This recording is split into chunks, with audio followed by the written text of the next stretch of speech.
Well, this is a 1947 baler along with a 1947 tractor, which is a companion piece.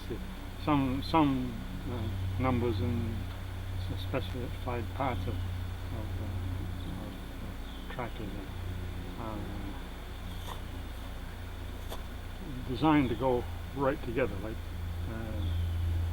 your little cubs and so forth are designed to do garden work and lawn work and so forth. And the bigger you get, the more they're really special tractors for special purposes.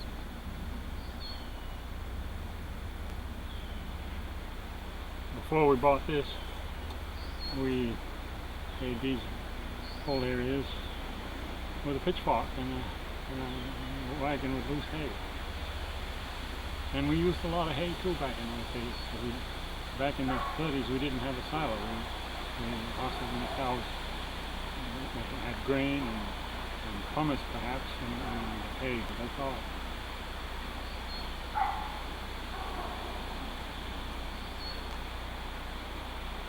I don't know if pumice rings a bell with anybody nowadays, but back when there used to be small cider mills around, the crushed apple, which you call pumice, was very saleable for cow feed. Once they started spraying trees so heavily with anti-bug sprays and so forth, the laws became more strict about what you could feed pumice to and what you couldn't. You couldn't feed it to a milking cow because of the danger of getting too much chemicals in the cow's system. It was okay to feed it to heifers and large calves, because you weren't taking any milk from them. In 1918, when my father was living at my place, but tending to this place, he couldn't get help on account of the war, and he hayed until November alone, putting in a small load every day. And by the time he got the last of it, must have been pretty darn poor stuff. You know, as I said before, about 3 rows of trees went the whole length here. And then in addition, they had apples and peaches up on the Chaplain Hill there.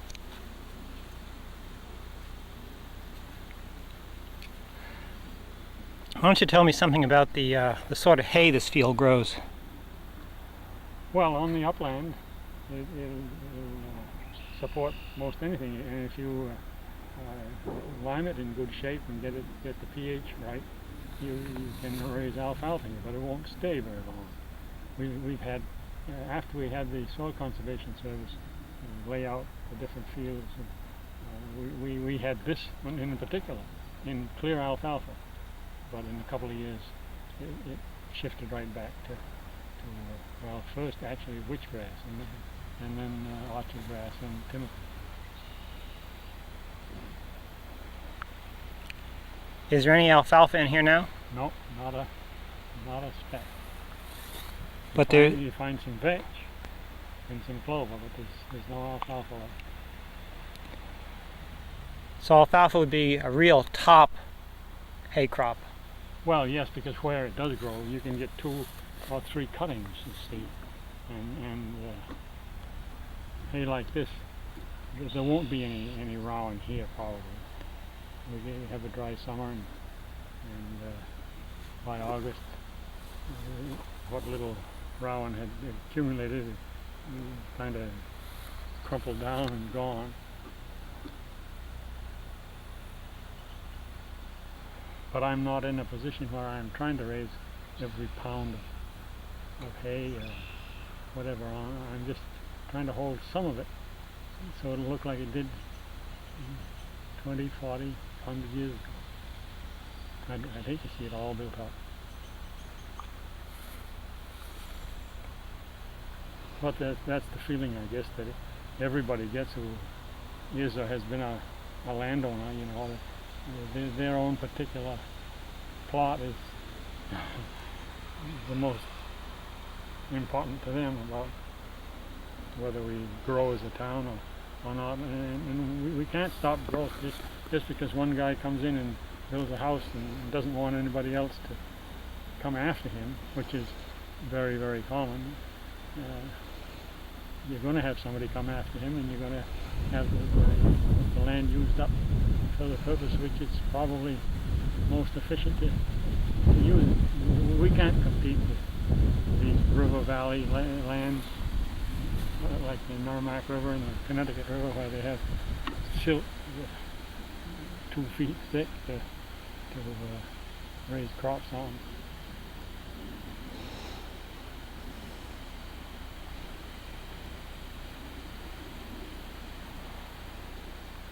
But I think people like to come up from the village and be able to look out on this meadow and see something that isn't changing quite as fast as the rest of the whole world seems to be.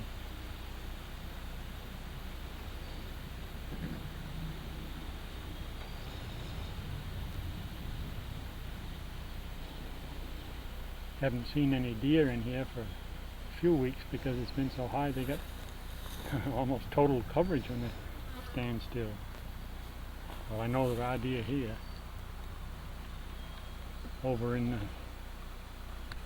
yard behind that rock pile, the deer ate a lot of hemlock tips, which I didn't know were what the deer liked so much.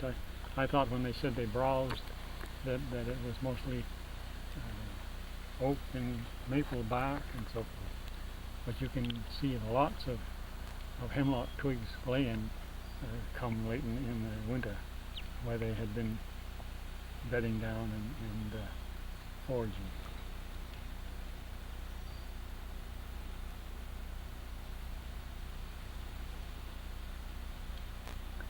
Barn swallow over there flying low. It's supposed to be an indication of rain, but I think the barn swallow is a little bit premature in predicting it, because the weatherman doesn't, and it certainly doesn't look like it.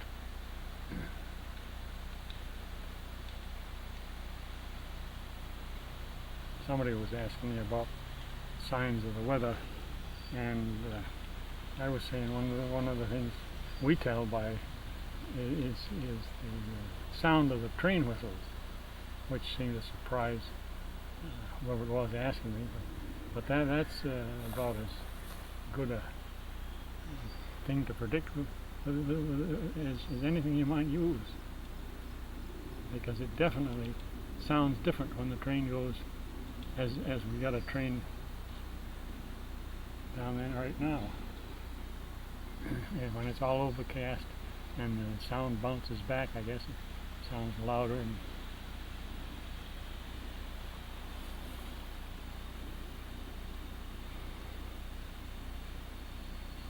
around the edges of almost any piece you find poorer and poorer grasses. You've got the red top, and you've always got the crabgrass. And this yard sedge, we stand cows walking on it day after day after day after day, and it doesn't kill it. It's the toughest. It's yard sedge, S-E-D-G-E. It's one of the many sedges. You can tell by the fact that the stem is three-cornered. The two grasses have the node and the internode. They come apart like that, and this is still juicy, which indicates it was cut down reasonably early as it is now. So the two grasses have the nodes and the internodes. The rushes and the reeds have an oval stem and no joints, with just one shoot all the way from the ground, and the sedges have a three-cornered stem with no joints. It makes a fairly quick, easy way to determine whether you got a reed or a rush or a sedge or a true grass.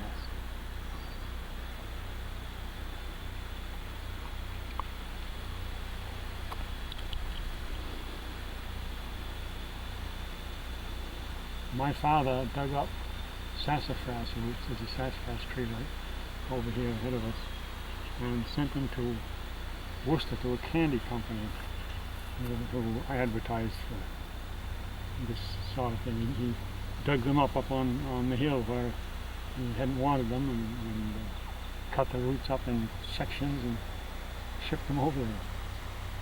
I guess it only happened just once, and so either they didn't like his sassafras or it didn't sell or something. The sassafras has the three kinds of leaves, the mitten leaf with one thumb, or the mitten leaf with two thumbs, or the solid single lobe.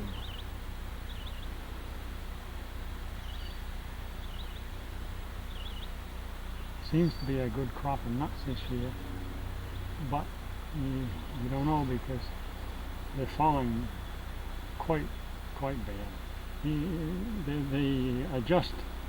The tree adjusts itself to what it can support it. Like any other tree, if it's blossomed too much and can't support that much, they'll automatically drop off. The apple people push the apples for good production, and I guess perhaps sometimes they wish they hadn't pushed them so hard, because you have to go and tune the apples if you're going to get a crop of good size. It's like fish in a pond or apples on a tree. There's a limit to like how many pounds of fish you can raise on an acre of pond, or how many board feet of lumber you can raise on a forested piece. Here comes a 30-year-old truck. I guess it probably had its 31st birthday.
Was this field behind us orchard at one time also?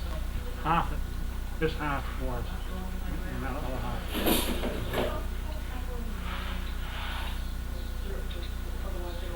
The other one. The bottom tree in the outside row was bald. And the next row in had two plums. And the next row had one plum. And the next row had Ravenstein. And the next row had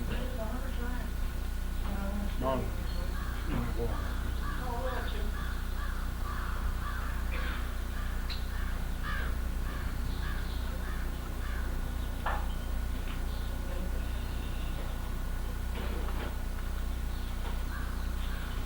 So about how many bales of hay do you expect from the field back to some others?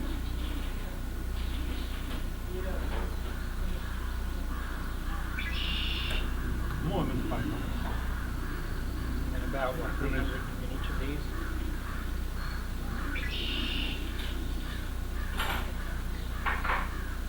Well, I think it'd be 700 of each on this side here. It's quite a long way up there, that wall. And it's heavy all the way.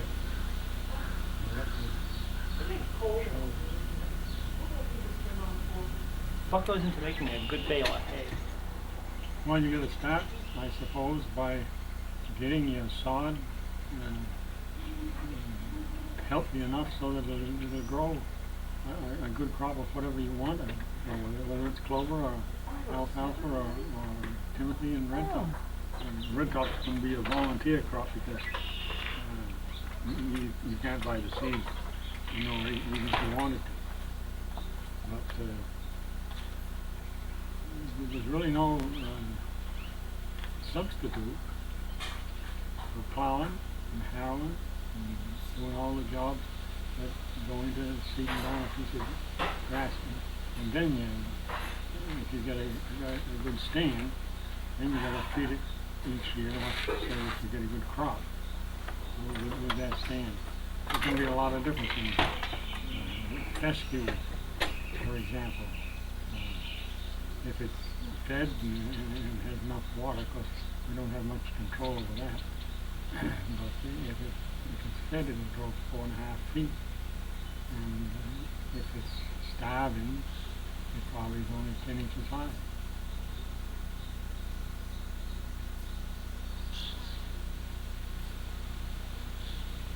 The woodchucks are going to make you angry if you get a piece seeded down nice and they come in too thick. There's a couple over there that we looked around today.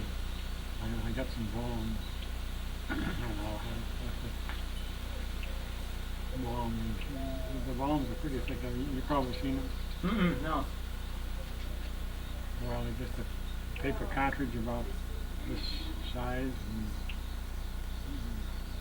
4 inches, 3.5 inches long. And you punch a few holes in it and light a fuse, shove a fuse in it. And be prepared to shove it way down the hole and pull your arm out and put a stone and then do it quickly. And they make a lot of dandy poison gas. Whoa.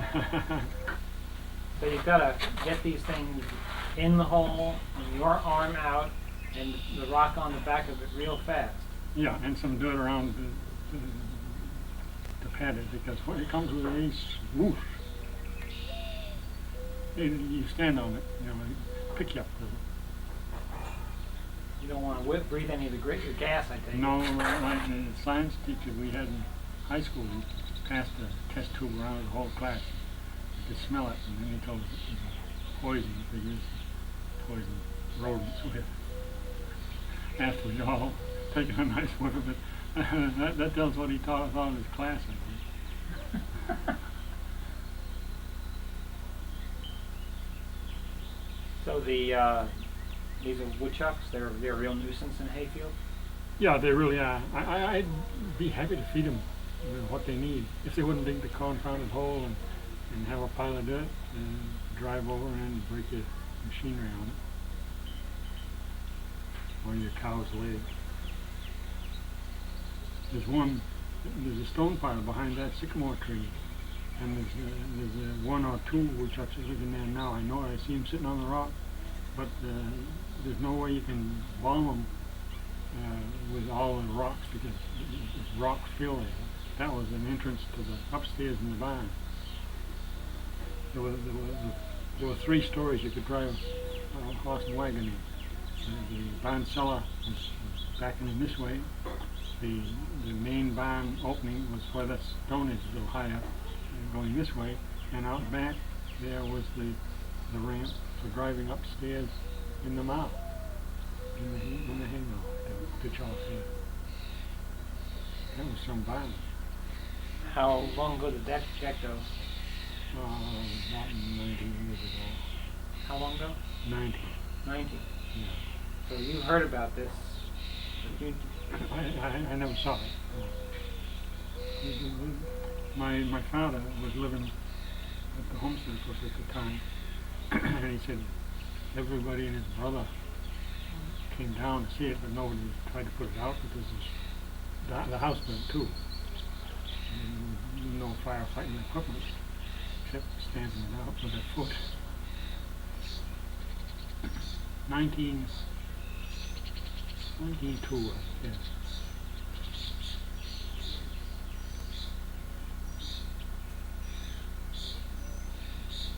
Was this a Longley farm then also? No, it was, well, it was Whitney's, the fellow that was the minister here for 50 years, who, like most of his contemporaries, did a little farming. He had a large family, I guess, and he did some farming.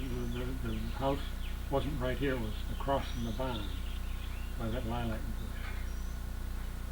And then a family named Buss lived here, and then a family named Bruce lived here. And along about 1900, the Evans family. I guess you perhaps don't know any of them now. That was a large family. They were living here when it burned. Then they moved over to Holden Road and got burnt out. And then they moved over to Warren Avenue and managed to make a go of it without burning the place down. Oh yeah, okay. Woodchuck ball. Woodchuck ball. Thank you. Yeah, we'll come in and wash up just a minute. Gas cartridge for control of burrowing animals, such as woodchucks, prairie dogs, gophers, ground squirrels. After ignition, cartridge produces toxic gases. Let's see, contains sulfur, charcoal, red phosphorus, mineral oil, sodium nitrate, sawdust, inert ingredients. Keep away from fire. Gee, I guess so. Fumes may be harmful if inhaled. Do not be used near flammable materials or inside buildings. Pocatello Supply Depot, U.S. Department of Agriculture, Pocatello, Idaho. Yeah, there's kind of no doubt about it. This looks like potent stuff to me. It is.